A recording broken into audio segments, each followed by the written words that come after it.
Quiet, please.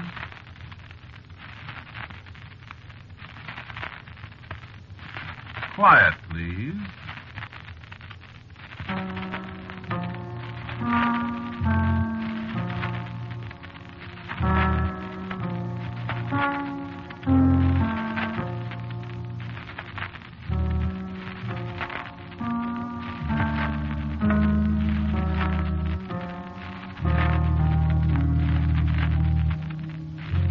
Mutual Broadcasting System presents Quiet, Please, which is written and directed by Willis Cooper and features Ernest Chappell. Quiet, Please for tonight is called Take Me Out to the Graveyard.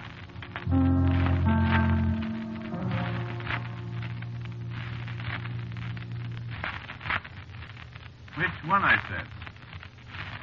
Which graveyard? Well, we got a lot of them. The new one, the old one, the Catholic one, the Potter's Field. Oh, any one will do, driver. I'm not particular. You kidding, mister? No, just take me out to the graveyard, that's all. Well, you drive a cab 12, 15 years like I done, you get some funny ones. Drunks that want to take you home with them. Guys that tell you to take them to the Who's It Hotel when you're parked practically in front of it. Dames that want you... Yeah, you get some funny ones, but this is the first time I run into this kind of character. Well, so I'm driving a cab to make a buck, not to argue with people about where they want to go. So I think. Lakeside Cemetery. That's the farthest. I can rack up a couple of bucks, and maybe there'll be somebody out there that want to take a ride back to town. Get in, mister. Nice day, I say. Yeah, beautiful. I always say this time of the year is the prettiest. Yeah, so do I. Good time of the year to die. Huh? I said this is a good time of the year to die. Yeah, for my dough, no time of the year is a good time to die. You gotta die, though. Yeah, but it ain't good. I don't know. I don't either. I ain't died yet, but I can't get very enthusiastic about it. That's why I wanted to go to the graveyard. Why? To die. You ain't nuts, are you, mister? Nope. What's your name, driver? George Peterson. My name's Booth. Pleased to meet you. B-O-O-T-H. Yeah? So you can tell people when they ask you. Tell what people? Well, you know, policemen, coroners, whoever asks. I already asked you if you're nuts, didn't I? Well, I'm not. Well, then you better take down your sign. No, I'm perfectly okay, Well, Julius. something's wrong with you if you talk that way. No. Do you hurt? Like in your noggin or something? I never felt better in my life. You want to look out. You might really die. I know it. How do you know?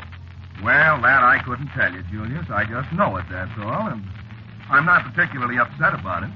Why, gracious, I am. Think nothing of it, Julius. Now, you stop talking crazy there. I'm not going to argue with you, Julius. And don't die. Julius, you stick to your driving and let me worry about the dying, will you? You ain't worrying. You're all the time grinning. I can see you in the rearview mirror. Watch the road. You ain't afraid of getting killed, are you? No, I'm not. I didn't like the way you said that there. I'm sorry. How are you going to do this, Mr. Booth? Die? Yeah. I don't know yet. Well, what if you don't? I will. Hey, listen. What? What about me? Oh, you'll be all right, Julius. You sure? Positive. Well, that's something. You know, it is a beautiful day. You changing your mind? I can't change my mind. Hey, do you work on the radio or something? Why? Oh, I just thought maybe it was one of them fellas that think up these mystery kind of stories. You know, at night and you was practicing on me. Sorry to disappoint you, Julius. I don't get it. You will.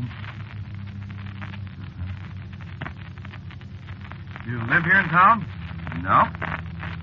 Stranger, huh? That's right. A stranger on his last taxicab ride. I begin to get an idea about you, stranger. You You are? I sure am. What kind of idea are you getting, Julius?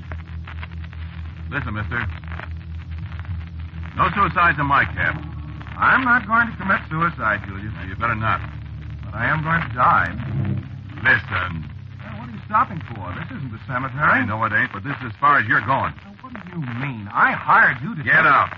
Now, look, here, Nix, get out, Mr. Booth. I ain't riding any loose nuts to any cemetery with suicide on their minds. I told you I am not going to commit suicide. I'll say you ain't. Not in my cab, at least. Outside, mister. If you say so. But it's certainly... And the clock says 40 cents. Okay. Keep the rest of it. You know, you're not going to make it come out any different this way, Julius. I really wasn't going to die in your cab. Look out!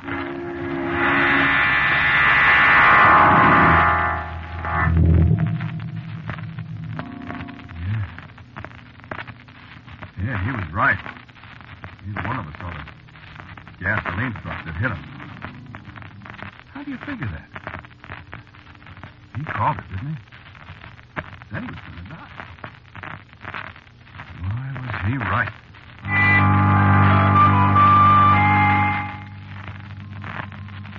Well, like I said, pretty nearly anything can happen to a cab driver. Only it hardly ever happens twice. So it's a couple of months later, and I'm bucking the line at the corner of Adams and Fulton, and this girl comes out of a store and walks towards me. She's wearing black stockings. Don't seem like gals wearing black stockings these days.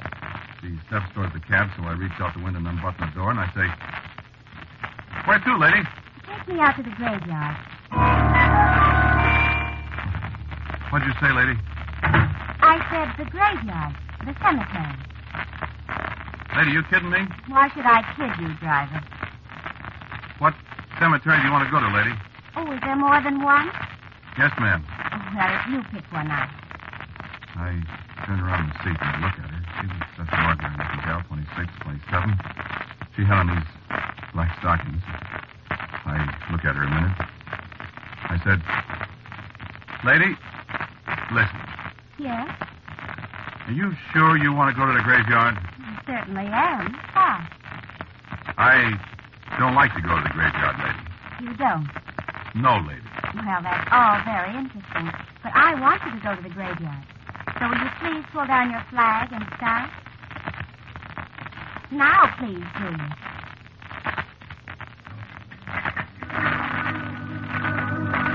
It never occurred to me for the longest time that she called me Julius. How does she know my name? Hey, how do you figure this one out? But I don't like any part of this. One trip to the graveyard started just like this. And look what happened. Well, I figure I'll run out of gas for this day. That's been done before when a hacky don't want to take me where I want to go. I just opened my mouth to say it to her, and she says, And don't tell me you're out of gas, Julius, because I know better. I can see your gaze. "Lady, I was just going to tell you The that..." graveyard, Julius. What are you going to do with a thing like this here? I don't like any little bitsy part of it. I tried to jump a red light with a cop standing right there looking at me, and it turns green. And so... This gal with the black stockings just giggles and laughs. She was the cheerfulest woman I ever seen.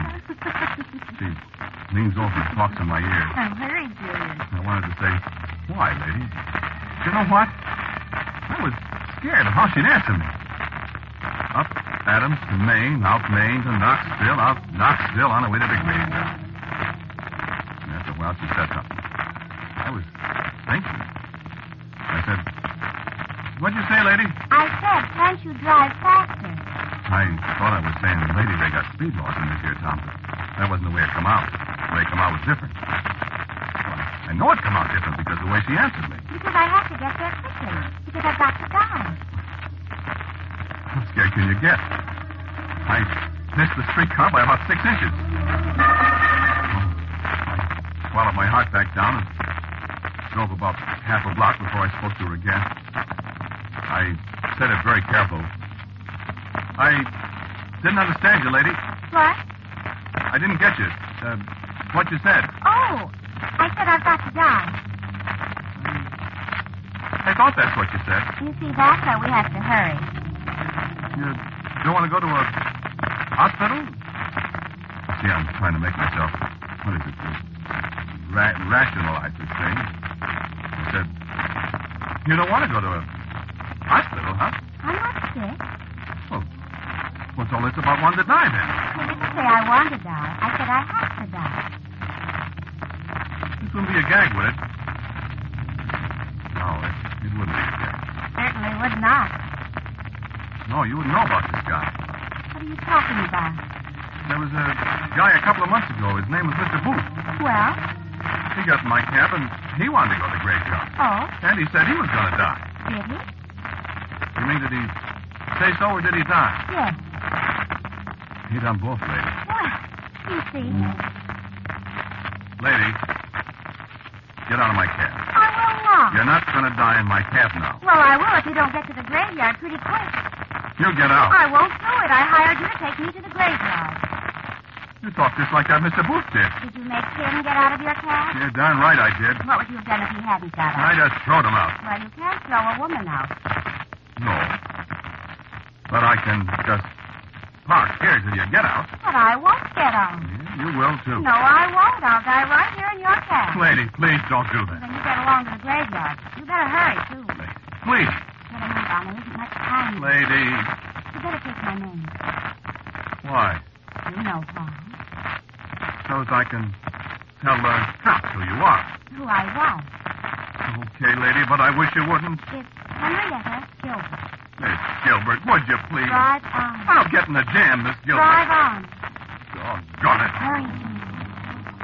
Why couldn't you take another cab? Because this is the right one. What do you mean? I knew it as soon as I saw it. This thing look like a hearse or something? To me, it does. Well, it ain't. That's what you think. I don't see what you're so cheerful about. Why shouldn't I be? Well, if you're going to die... Well, goodness, I can't help it, so why cry about it? Well, sir, I turned around and I looked at it.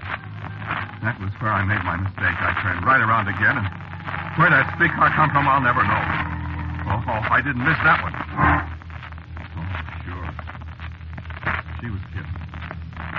No, I wasn't hurt at all. Except it was cut on my part here. You can hardly see it. Cost me $46 to get my front axle straight and the grill work welded.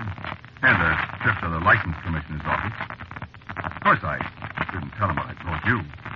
I didn't want to lose my license and get sent to the goofy house besides. You believe it, though, don't you? You will. Yeah, there was another one. A couple of weeks later. An old man. Says, take me out to the graveyard. I said no. He called a cop. On the way, he asked me to stop at a cigar store and get change for a $10 bill. When I come back, he's laying on the floor. Yes. Dead.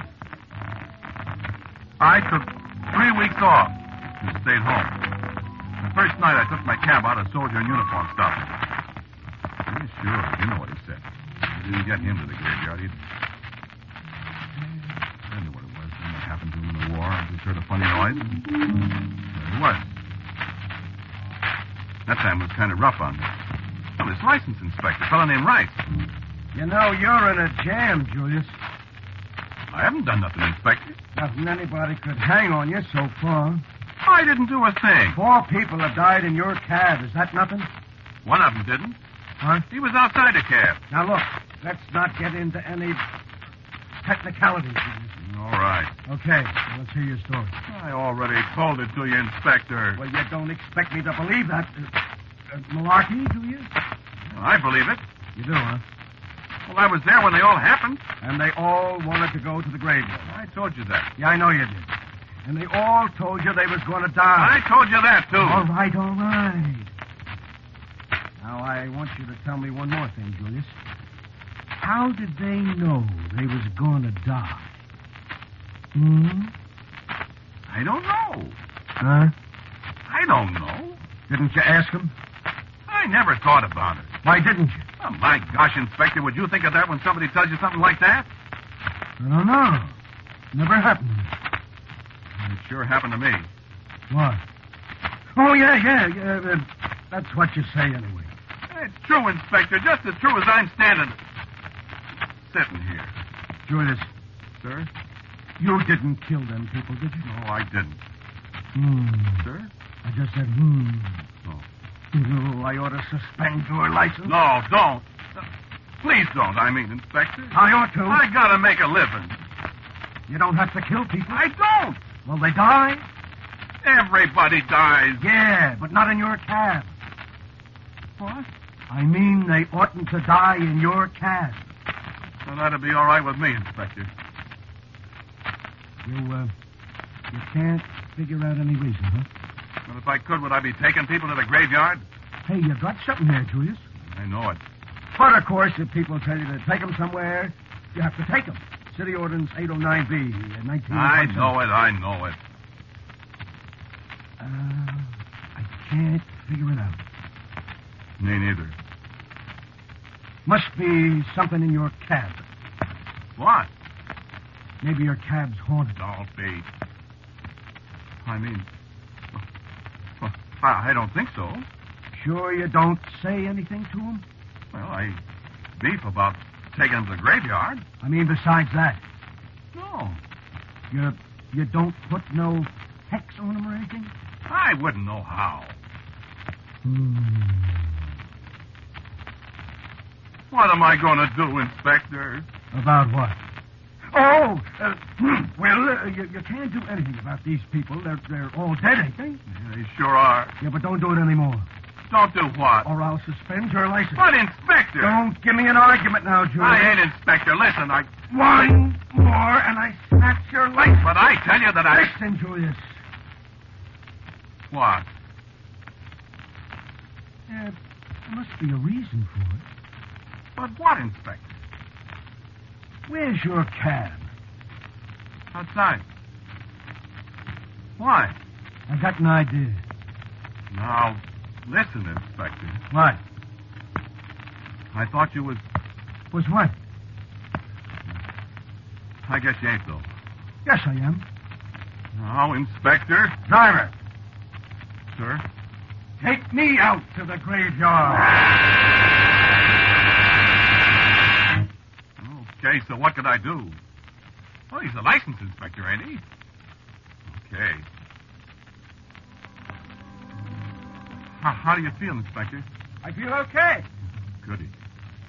You can drive fast if you want to. I'll square a pinch. No, Inspector. Go ahead. I go fast, I bump into something, you get your skull busted. That's all, brother. You won't bump into anything. Yeah, you ain't kidding. You heading for the cemetery?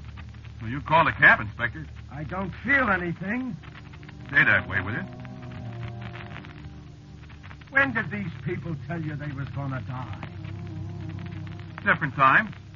I'll tell you if I feel like it. Yeah, you do that, and I'll stop. Yeah, that'll be all right. And then I'll run. Well, I feel okay. Just keep that way, Inspector. It's all I ask. This here's a nice cab you got, Julius. Yeah, it used to be. Hey, Julius. What? This here cab smells funny. I don't smell nothing. Well, I do. Now, listen, Inspector, No. It's nice. Oh. Flowers. Huh? Carnations. You feel okay, Inspector? Sure. And roses. Listen now, sir, And something else. What? Lilies. Oh. By golly, that's right. Oh. Lilies. Oh, boy. Say, Julius, how far are we from the graveyard? Oh, we're getting closer. You still feel okay? Oh, I feel wonderful. Just smell them lilies and things. Well, I'm glad I can't smell them. Just like a greenhouse. Oh, he's nuts. Or like a funeral.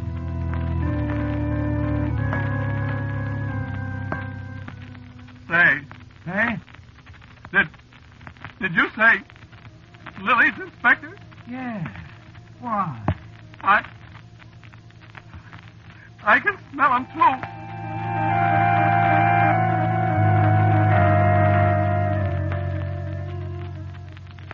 How much further, Julius? We're pretty near there, Inspector. How do you feel? Elegant. How do you feel? Awful. I ain't dead yet. Don't say that, for God's sake. What's the matter, Julius? You sure you feel all right? Oh, I feel swell. Only them lilies smell awful loud. Doggone it, there ain't no lilies.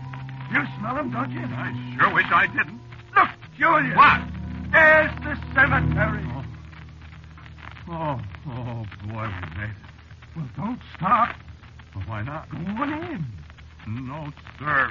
Now, listen, Julius. I don't want to go in. I hired you to take me to the cemetery. You're on the cuff. Go on in. Look, I don't like graveyards, Inspector.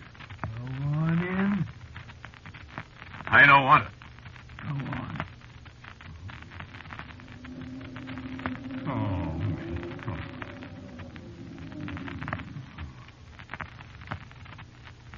Well, now we're here. Yeah, sure are. We're here, so let's go back. Yeah, wait a minute. Where you going? Hey, this is a pretty cemetery, Julius. Well, come on. Come on, and let's go back. Yeah, it sure is pretty. I'm glad we came. Come on, Inspector. No, Well, why not? don't be such a sap, Julius. I'm going to stay here. What? I'm going over here and go to sleep. Hey! That's a grave. Well, what's the matter with that? But you ain't dead, Inspector. Oh, yes, he is, Julius. Sure he is, Julius. Why, sure, Julius. There's nobody in a cemetery at night, Julius, except dead people. Sure, Julius. Sure, Julius. That's right. Well, I ain't dead.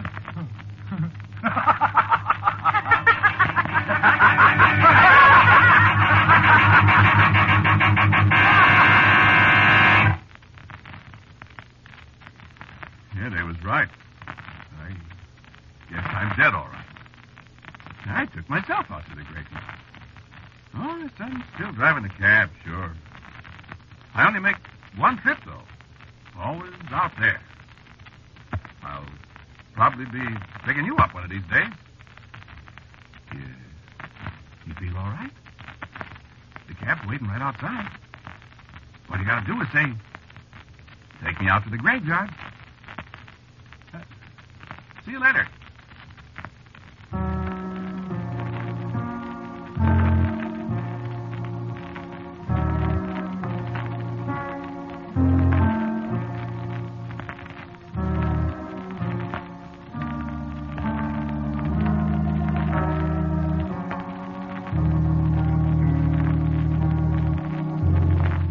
Listen to Quiet, Please, which is written and directed by Willis Cooper. The man who spoke to you was Ernest Chappell.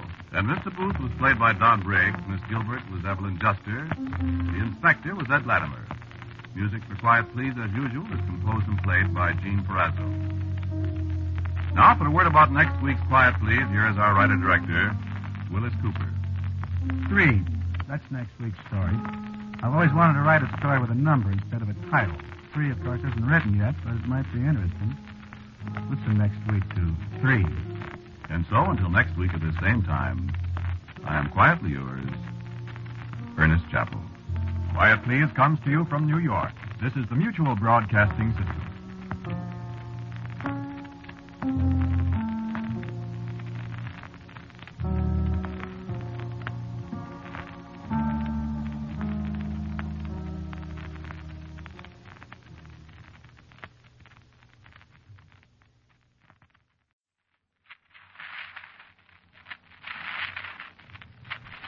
Quiet, please.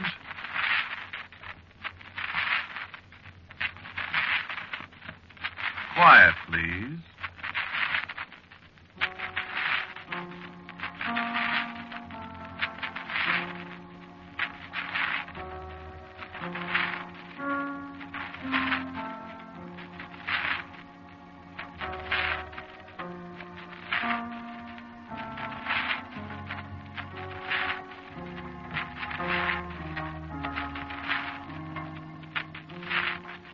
Mutual Broadcasting System presents Quiet Please, which is written and directed by Willis Cooper and which features Ernest Chappell.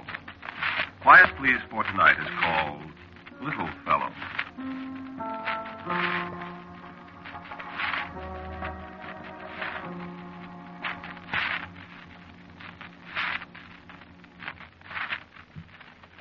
I can do something you can't do. I can walk under a table. No, I mean standing up straight. Well, you got a table? I'll show you. You're not looking in the right place. Down here. See? 2 feet 3 inches, that's me. Major Theobald J. Arkwright, the smallest man in the world. With capital letters, the smallest man in the world. For 25 cents, a quarter of a dollar, 5 thick nickels, you can come and stand and gawk at me like all the other full-size goons. And snicker at the cute little man on the platform. And ask the dumbest questions in the world. And I have to smirk back at you and be polite when I give the $802 I got in my grouch bag to brain each and every one of you. Preferably with a sponge.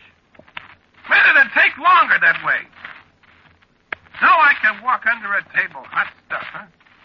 Yeah, but what the heck? It's a living, isn't it? I get a job while you birds have to think twice whether you'll spend the 2 bits to take a gander at me or save it for a loaf of bread for tonight's supper.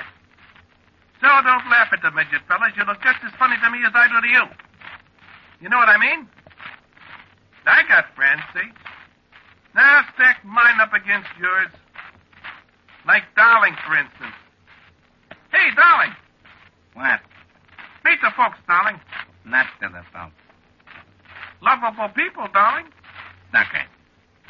Darling loves practically everybody. I live off a sucker. Well, that's what I said. Darling's a magician, pals. Darling saws ladies in half.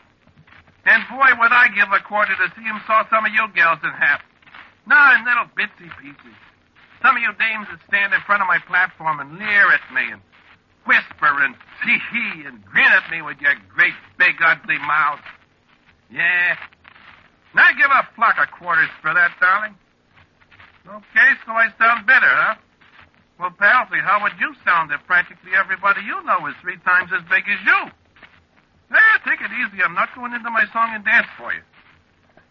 Just you think about it sometime while you're resting. It'll give you the willies. Yeah, midget's got no dignity. You get introduced to a full-size character and he giggles when he shakes your hand.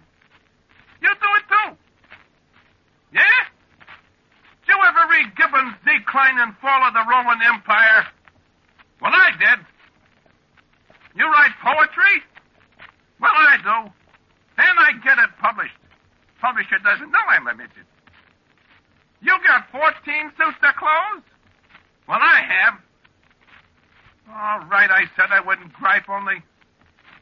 gosh, it'd be something to be able to look a beautiful girl in the eye sometime. Without tilting your head back like you're gaping at that thing on top of the Empire State. Looking her in the eyes and not have her put on that silly smile girls keep for puppies and kittens and cute babies. You know what I mean? No, I guess you don't. Well, hand me the cigar box, darling. Well, then take one yourself.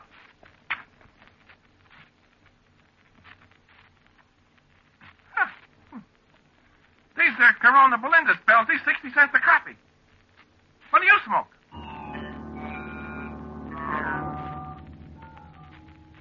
I know what's griping you, Major. You think you do, huh, darling? Girl trouble. Yeah? Yeah. It's none of your business, Bud. Who is it? Did I say something about your business? Jennifer. Lay off of Jennifer. Jennifer's a nice girl, mate. I think so. Being a fat lady ain't a bad racket. Yeah, you get to sit down a lot. She in love with you, too? What's this love stuff? Answer the question. So if she is, so what? She's a nice kid. Also, she's about 10 times as big as me. Would you marry her if you was her size? Huh? Well, I would want to be a little bit taller, darling. Sure. Say like 3 times as tall as you are now. Yeah. Yeah, that'll be okay. Uh-huh. Well, shut up. I'm a midget. I'm going to stay a midget. Tough. I wish there was something to this here magic racket of yours. You mean? And have you make a magic pass in Alakazam on full size. Yeah. About the only way it ever gets to be. That's right. So let's talk about something else, huh? You're really in love with Jennifer, huh, Mage? For the record, darling, I am beating my brains out about her. You love her. Yes, I do. Now, shut up. Mage, I'm gonna do something for you. For how much dough? For free. Let me up. I'm choking. This here thing is an ancient Egyptian genuine scare rat. California gross from Mills Brothers. This is legit magic, Major. This is an ornament from the royal robes of Cleopatra, the beauteous siren of the Nile, handed down from father to son in an unbroken generation from the days of the pharaoh. Here's your time. I'll buy it. It's yours, Major. You use it. What's it for? You get 3 wishes with it. You get your 3? Yep. What was they? Never mind what they was. You use it. It's yours. Okay, thanks, darling. I wouldn't give that thing to everybody, Major. Okay, you want to play some poker? Be careful with that thing. Said you want to play some poker? Listen, lay that thing on the table there where you can't reach it. Why? You think I'm going to play poker with a guy that's got 3 wishes in his mitt? How stupid can you get?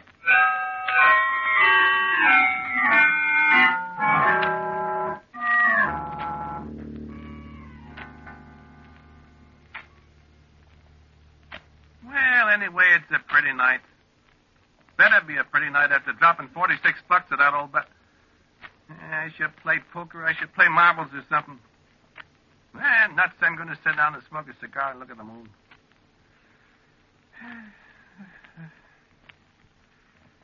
Yeah. Oh, boy, Jennifer. Oh, Jennifer. Gosh, if I was only a full-size guy.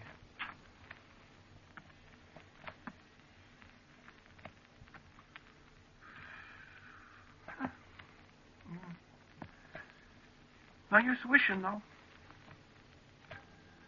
Jennifer, baby, if I was a full-size guy, I could get a job, and I wouldn't have to have people staring at me all day and all night. And I'd earn enough dough so you wouldn't have to be a fat lady anymore, and we'd have such a swell time.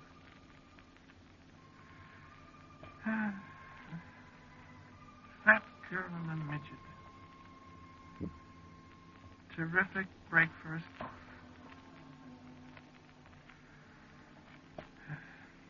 Nuts.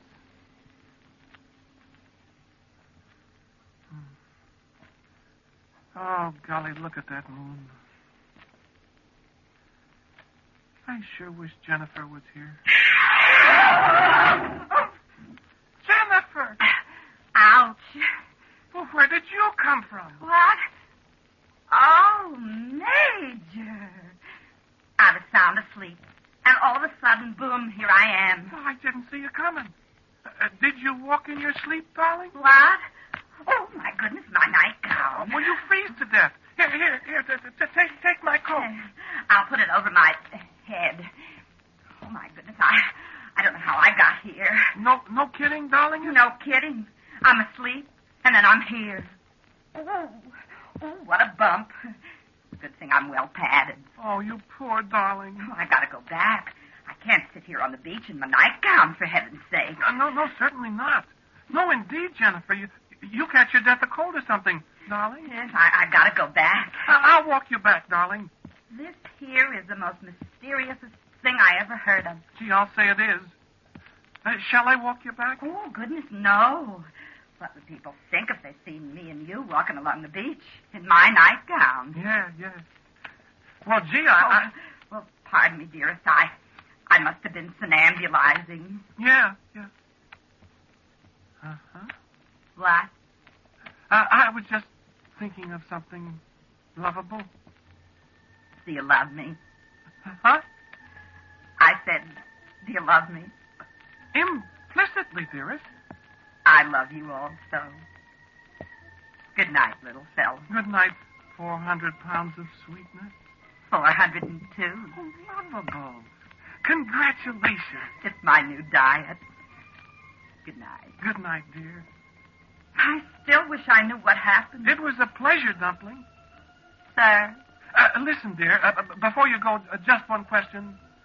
If I was a full-size fellow like, would you marry me? I'd marry you right now, sugar, the size you are. I love you, sweetable. No. If I was like 7 foot high. Oh, boy. Kiss Mama good night. Good night, honey. Good night, baby. Oh, boy, what a girl. Oh, boy, what a girl. Oh, boy, what a girl. Oh. Now, listen. Maybe that was an accident. Maybe Jennifer was walking in her sleep. But if she was, she sure arrived with a bang. Could it be? You suppose it could be? Well, by golly, if it was, sure. Cleopatra's gimmick in my pocket. Okay, Cleo. Let's see how magic you are. Wait a minute. I'd better get out of here in the open where I won't bump anything if it works. Okay. Yeah, now. I wish I was 3 times as big as...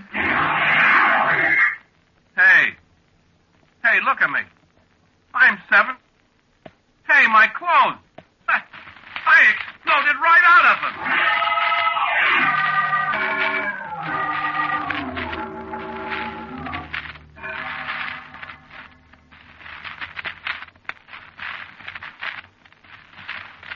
Hey, who's that? It's me, darling.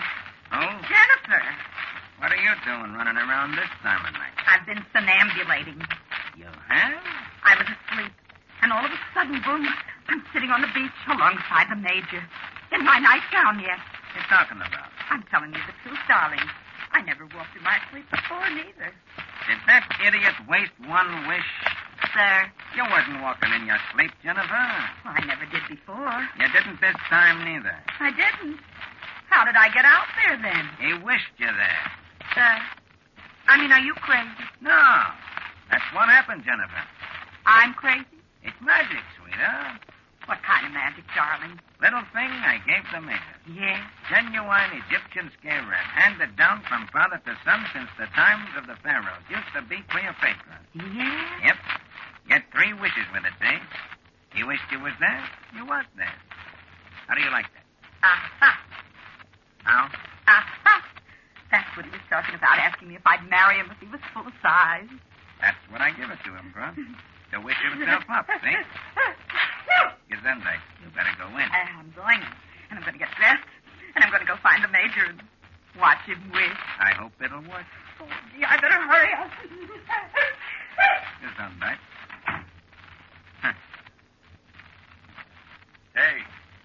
Hey, darling. Huh?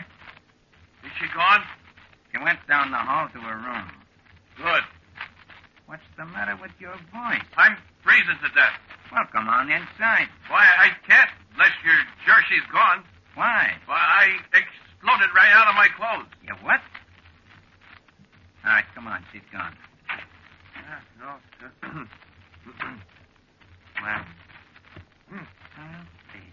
dog. It what? Well, I just said I wish I was 3 times as big. Don't say it. Huh? It didn't work that time. Hey, why didn't it work? Well, how could it? I ain't got it. Huh? Well, I told you I busted out of my clothes, didn't I? Heck, they're in a million pieces down there on the beach, and the gimmicks with them. Lend me a bathrobe, will you?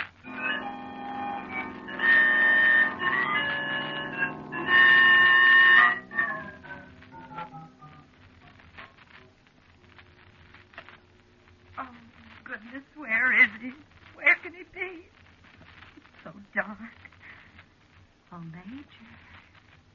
Major. Yeah, we were right here by this palm tree once. Oh, there's so many palm trees. Oh, goodness, I did catch cold. Major! Oh, where in the world? here. Ouch. Oh, I keep sinking down into the sand so far. Major, where are you? Oh, heavens, here's where we were. I can tell. I remember this palm tree. Oh, I fell in a hole. Oh, well, that's where I landed before. Now, where is he? Major, where are you, little fella? What are all these rags here? My gracious, do you suppose some fish could have had him? Oh, and left all his clothes here in rags? Oh, heavens. Oh, my goodness, what's this now? Looks like an iron beetle.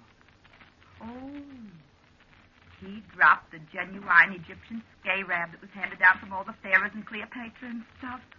Oh, golly, he didn't get to wish. Oh, heavens, I can't bend over to see these rags.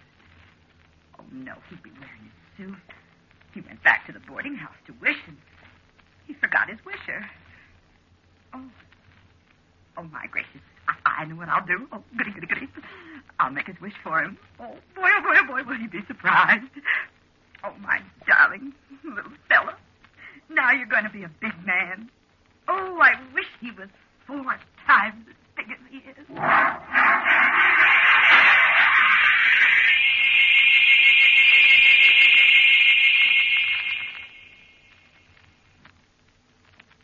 What happened, darling? My gosh! You expanded, Major. My goodness. Well, hey, pull your feet out of the window and let's see what... Good golly, boy. Look, I busted the window. Well, it's a wonder you didn't bust down the whole house. Yeah. My gracious, I never seen such a big man in all my days. Well, all of a sudden I grown.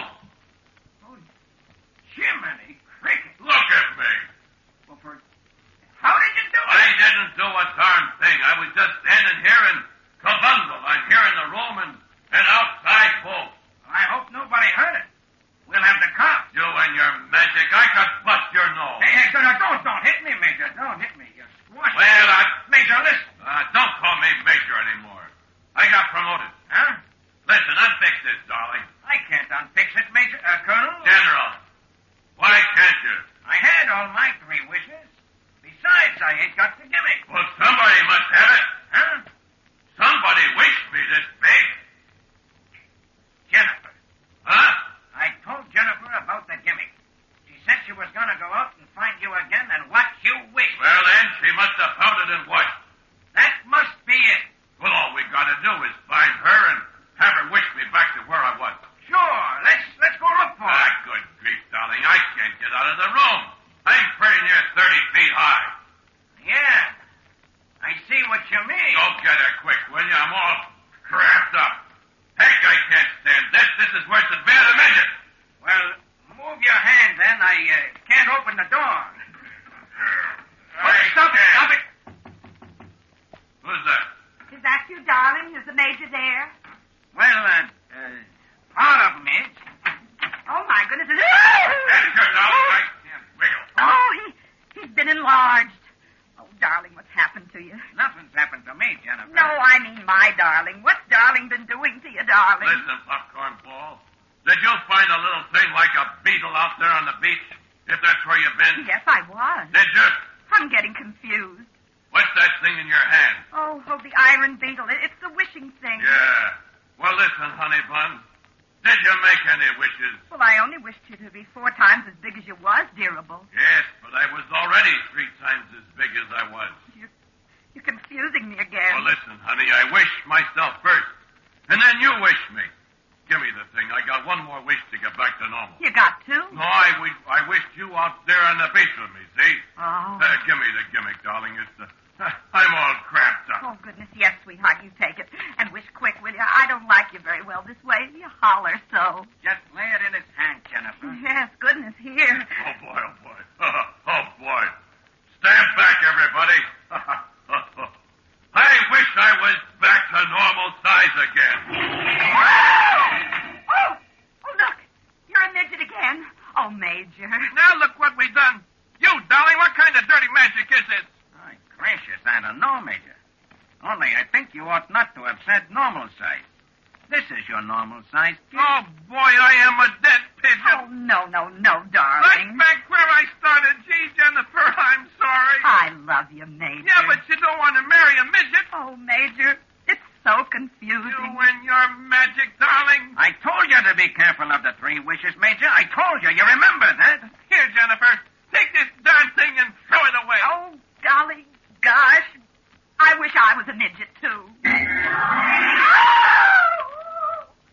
Oh, Jennifer. Oh, Major, where are you? Oh, but you're all tangled up in your dress, sweetheart. Wait, I'll help you.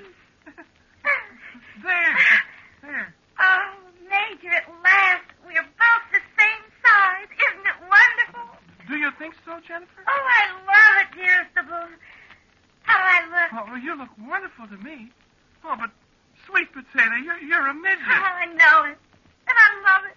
Well, if you don't like it or something, Jennifer, you still got 1 wish left, you know. Oh, gracious, I have, haven't I? Oh, Jennifer, you're not. You're Give me not. the gimmick. Oh, Jennifer. I wish we were married right this minute. Where are the people that wanted to get married? Huh? Who are you, mister? Why, I'm a justice of the peace. And by a strange coincidence, I happen to have a marriage license in my pocket. Now, where are these people, if you please? We're down here, mister. Hey, look. We can do something you can't do. We can walk under a table.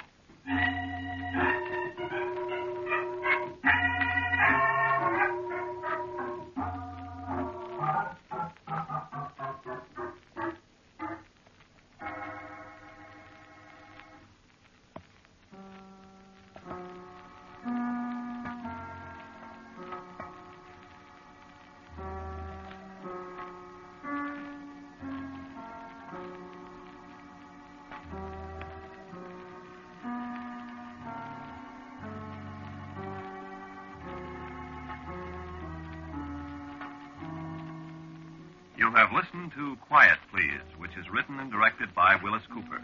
The Major was Ernest Chappell. And Betty Gard played Jennifer, Lon Clark was Darling, and the Justice of the Peace was Pat O'Malley. Music for Quiet, Please is composed and played by Albert Berman. Albert April is our sound technician. Now, for a word about next week's Quiet, Please, here is our writer-director, Willis Cooper. It would certainly be a great surprise to all of us, including myself, if we didn't have a Christmas story for next week. This one has a somewhat unusual setting. It's Berlin, 1945. And so, until next week at this time, I am quietly yours, Ernest Chappell. Quiet, Please came to you from New York. This is the Mutual Broadcasting System.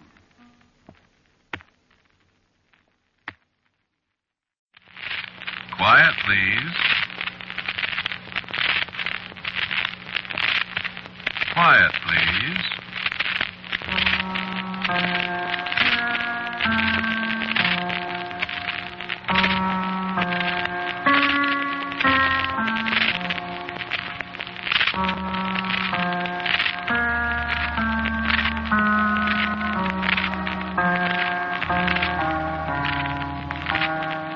The Mutual Broadcasting System presents Quiet Please, which is written and directed by Willis Cooper and features Ernest Chappell.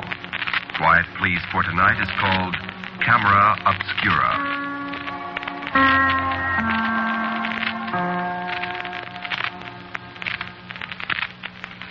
I don't suppose you ever killed anybody, did you? I didn't think you had. Funny, though, you can't tell, you know. Murderers very seldom look like murderers, and there's lots more of them around you have any idea. I know a fellow, a little squinched-up, wheezing gizmo. He's a carpenter, lives on Berenda Street down in L.A. Murdered his wife's brother in 1928, and nobody ever had the faintest idea, except the wife's brother. And the guy's doing fine. He thinks he's got away with it. Well, he'll find out. Like that woman in Alameda that killed her husband with that stuff you can buy at any drugstore and never have a clerk raise an eyebrow at you? No, there's no such thing as getting away with murder, friend. Believe me. And for my money, walking up the 13 steps and standing on a trap door with 9 turns of a hangman's knot rubbing against your left ear Or sitting in a chair smelling burnt almonds with a lot of scared faces staring at you through a little window. Or even the hot squad itself. Believe me, any of those legit ways of paying off for murder is pie compared to what you're going to get if you let it ride. You're sure you never killed anybody, huh? Well, you better be. I know. Believe me, I know. I killed Philip D. Vandervoort on September 29th, 1928. I was never arrested. I was never suspected. But, no, I'm not going to tell you how I killed him. I'm not running a school for murderers. And anyway, if you're planning on murdering somebody, you got your own ideas on how you want to do it. The only thing is, I bet you quarter when you get done listening to me, you'll change your mind. You see. The man said he was going to call my story Camera Obscura. I suppose maybe that puzzles you a little bit. Not everybody knows what a camera obscura is, but practically everybody here in Santa Monica knows. Biggest camera obscura in the world's right here, down at the foot of Santa Monica Boulevard in the little park that runs along the top of the Palisades. It's a little green building, probably 20 feet high, practically circular, maybe 20 feet in diameter. And up on the top, in a little kind of cupola, is a lens. Like a camera lens, only bigger. And some kind of mirror arrangement in there with it, and there's a big round table that almost fills the building, white top on it. And the image the lens picks up is reflected down under the table, so it's like a Technicolor movie of whatever's going on outside. There's a wheel, like a ship's steering wheel that you turn the lens with it, turn it around so you can point it out towards the bay or up the street or anywhere. That's a cute little gizmo. Tourists have been getting a kick out of it for I don't know how many years. Ask anybody that's ever been in Santa Monica. Everybody's seen it. And an awful lot of people have been in it. And that's the Camera Obscura, a harmless little green building in a park in the sunshine. And black as a murderer's heart inside. And a miniature world lying flat on that table in there. Go see it sometime. You'll get a bang out of it, too. Even if you don't see what I saw.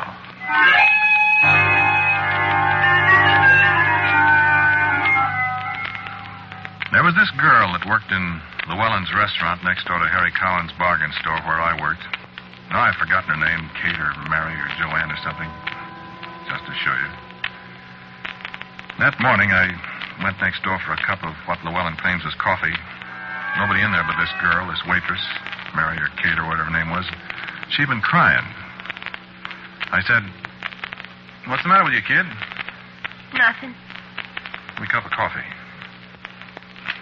What's the matter, kid? Oh, nothing. Sigh. You seen Phil Vandervoort the last couple of days? I looked up at her, and the tears started out of her eyes again, and I said, and I was telling the truth. I said, "Not since night before last." "Why?" I said. Where'd you see him? Why, down to the PE station down the street. What's the matter? Did he run out on you? Oh, Sigh. Did you know? What do you mean? Did he? He's gone. You sure? I knew it when I gave him the money. I knew it. What did you do? Did you give him money? Oh, Sigh, don't tell anybody, will you? Please don't. Well, I won't, but... He said he needed $200 to pay a man for something, and the banks were closed, and he couldn't get any money, and he needed it so bad. You mean you gave him $200? I borrowed it from Llewellyn. I told him I'd give it back to him in the morning. I had $240 I saved up, and... Oh, Sigh, what am I going to do? Wait a minute, I said. So this was where the money came from. Well, wait a minute, I said. You mean you borrowed $200 from Llewellyn to give to Phil, and now he's gone and you got to dig it yourself? Saved, Sigh, and now Ain't that fine? Ain't that fine? How come you did it? Couldn't you have borrowed it from somebody else, for God's sakes?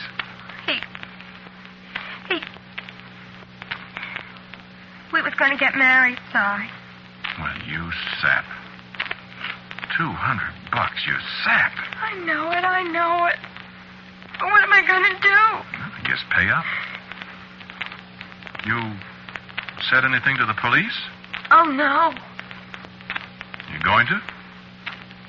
Well, I don't know. Should I? No, I can't. Why not? Well, I don't know if he really ran out on me, but You were going to marry him, huh? he asked me to. Yeah.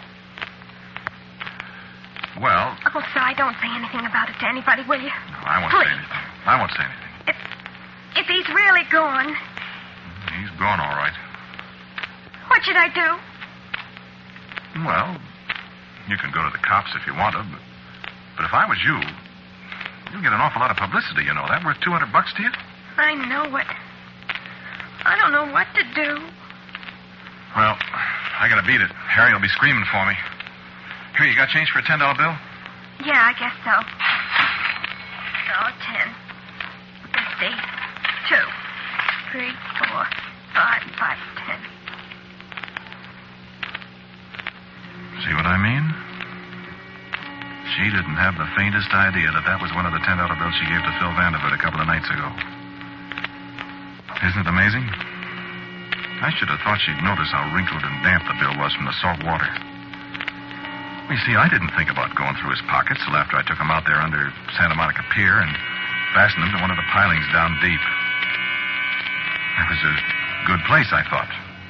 Nobody ever goes out there. Nobody but the barracuda and the flat, ugly stingrays with those rows of teeth like white needles.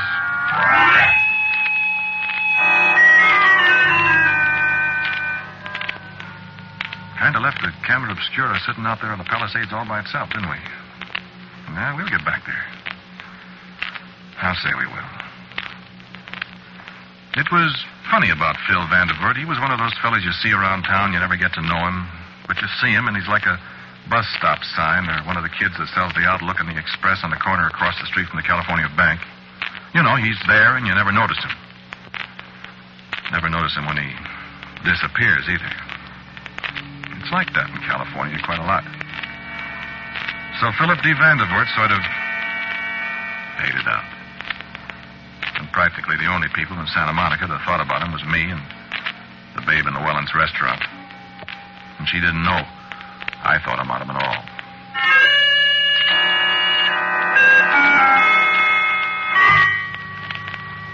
Funny how a fella is. She never brought up the subject to Phil. I was the one that talked about him. And she... Well, I guess she had been in love with him. There's something about being in a setup like this, a game, kind of playing it right up to the edge, saying things that'd give you away if she'd had the slightest inkling. A great kick. Yeah, a great kick. I remember one afternoon, I had Wednesday afternoons off, and that day I stopped in the restaurant, and she was putting on her hat. Llewellyn had told her her business was slack that day, and she could have the half day. So instead of eating a piece of pie, I said, "Come on, let's take a walk." Thought maybe we'd go down to the beach and take one of the trams over to Ocean Park and play tango, eat a couple of hot dogs.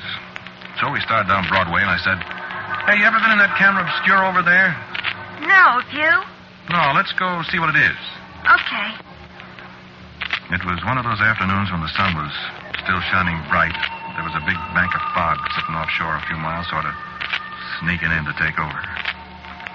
Those afternoon fogs in Santa Monica are a thing. They slide in, and all of a sudden there's like a great big damp gray seagull sitting down on top of you.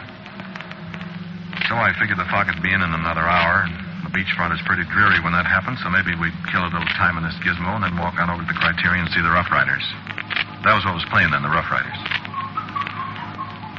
There isn't anybody around the camera obscura when we climb up the steps. No tourists, nobody, just the girl and me, whatever her name was.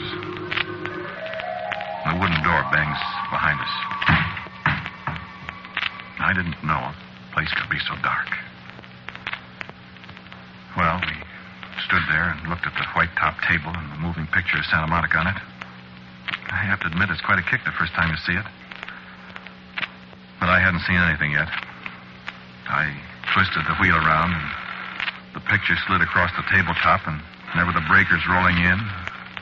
There was Monica Ballroom and the merry-go-round and the pier, and people fishing and people walking around, and I thought about what was under that pier, if it was still there. And then a man walked by real close, so he almost filled the whole picture. He turned, and he seemed to look right at us, up off that tabletop. Look, there's Phil. And there he was, staring right at me and kind of smiling, and right behind him in the picture was the pier I'd left him under. And he stood there. She fumbled at the door and threw it open, and the light flooded over the picture, and he was gone. Yes, and when I went outside, he was gone from there, too. But we saw him, Si. We both saw him. I don't know. I couldn't tell her it was impossible for Phil Vanderbilt to stand outside the camera obscura that afternoon, could I? I had to go along with her. I had to say, sure, you'll see him again. Sure, you'll get your $200 back. Sure, he'll show up again. Every time I said it, I got that chilly, cold seaweed feeling between my shoulder blades. I should have had sense then and gone up to Clarence Webb's office and turned myself in and said, Clarence, I murdered Phil Vanderbilt, and you'll find him tied to a piling under the pier out there just the other side of the dance hall. I should have done that. All they'd have done to me was send me up to Folsom and put the black cap on me. No, I had to do it the hard way. I had to get away with murder. I had the hunch, and I didn't play it. I wish I had, that's all. Let's go over to the camera obscura again, Si. I didn't want to go to the camera obscura again. I didn't want to go in there in the dark. I didn't want to see that picture. I didn't want to see Phil Vanderbilt. This afternoon, the fog was already coming in. You couldn't see the end of the pier, and as you looked out toward the bay, that white wall kept easing in closer and closer. And I had the feeling that when it got to me, I'd disappear, too. Right in broad daylight, you get that feeling. It was warm in there in the camera obscura from the sunshine that had been beating down on it all that morning. Look at the fog, Si. Look, Si. And the fog in the picture swirled aside a little. There was somebody coming toward us. I had the illusion that he was actually coming toward us right out of the picture. And then the fog blew away a little more from his face. It's Phil. Look, Si, it's Phil. I know we see him again. Phil! Phil! And she ran out of the place and the door slammed shut. I was all alone in there. She ran down the steps and I could see her in the picture, and Phil came walking steadily toward me, and then I could see her in the picture. She ran toward him outside there, and I could hear her calling outside. And she ran toward him in the picture, and I could see them both just as plain as I see you. And she ran straight through him as if he was part of the fog himself, and he kept on coming closer toward me. Closer and closer.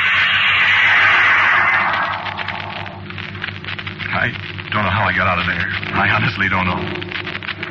I remember I couldn't find the door in the dark, and when I finally did get out, my hands were all full of splinters from pounding on the walls, and there was a gash over my eye where I fell down the stairs, and I've never been so scared in my life. I mean to say I had never been so scared in my life. You see, something tripped me as I opened the door. Something caught my ankle and threw me. No, it wasn't Phil Vanderbilt hand, as you're probably thinking. It was a long strand of wet seaweed. The kind that gets all tangled around the pilings under the pier.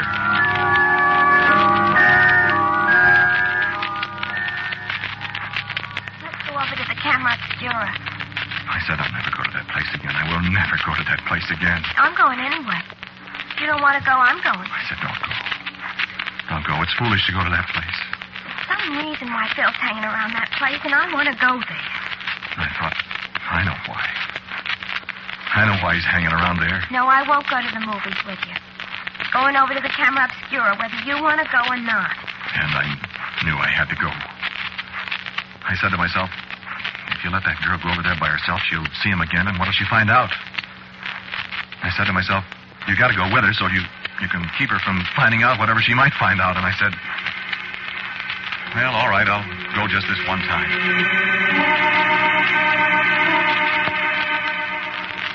There wasn't any fog this time. It was a beautiful, bright day. There was just the two of us. Or I should say the three of us. Yeah, we saw him again. This time was the payoff as far as she was concerned. No, I'll tell you about it. There wasn't anything wrong with the picture as long as we had the lens aimed toward town. She turned the wheel slowly, and the picture flowed past on the table. Up northward toward the Miramar Hotel, down Ocean Boulevard with the palm trees in front of the little real estate offices. And then we were looking up Broadway, and I could see Harry Cowan walk out of the store and into Llewellyn's.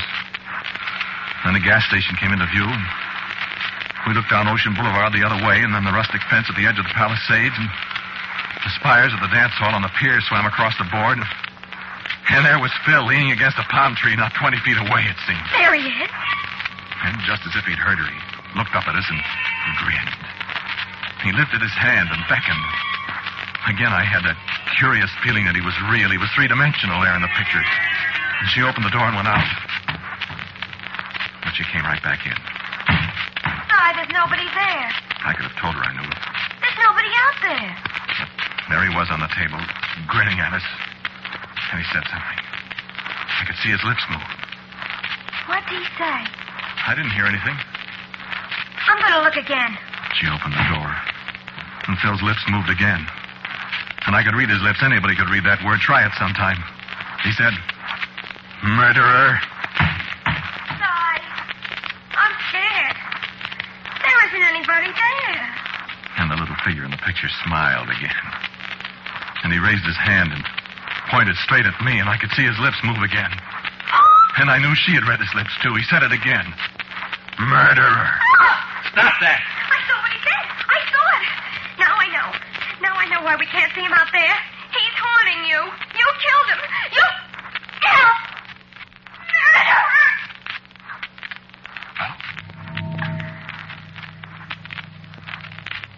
What else could I do? She knew. She'd tell. And I'd hang. So...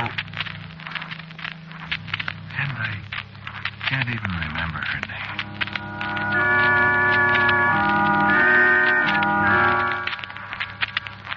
There's quite a bit of space under the table in there. And it's dark, like I said. After a little while, I opened the door and looked out, very casually. Everything seemed to be normal. I saw Bobby Clark, the motor cop, go by on his bike. Harry Cowan was walking back into the store. Nobody was looking at me. I was about to start down the stairs when a sudden thought struck me. I hadn't looked at the tabletop of the picture. I closed the door and turned around. Phil was still there in the picture, still looking at me. And there, beside him under the palm tree, was the girl.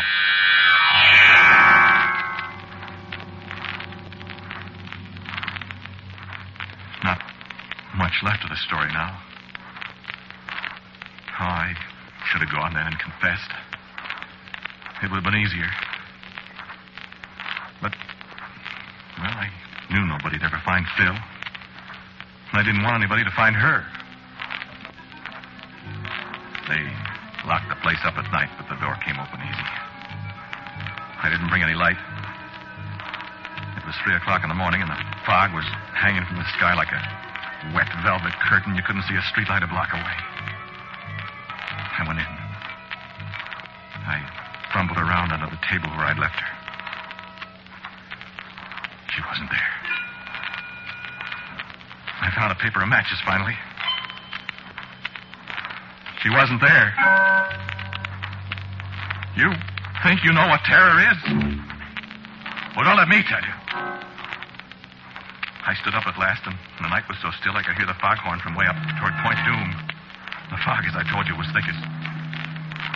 Well, I glanced at the table. There they were, the two of them. And there wasn't any fog in the picture. I couldn't mistake them. Phil and the girl. And together they raised their hands and they beckoned to me. I knew I couldn't move. But I opened the door. I went down the steps into the fog. There was just one tiny spark of hope in the back of my mind. Just one tiny spark. I knew they wouldn't be there.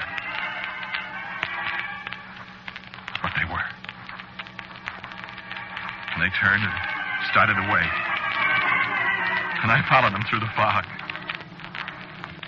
Down past the suburban station. Down the hill to the pier, down across the boardwalk. Down across the clinging, sticky, wet sand and the fog running its fingers through my hair.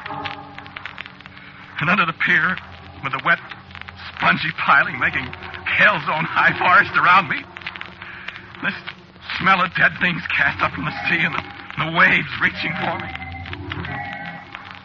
They went on, and I followed. And the waves beat at my knees. And the undertow clutched at my waist. And I followed. And then I felt my breath being snatched from me. There was a long horror of seaweed across my face. And dust. And the taste of salt.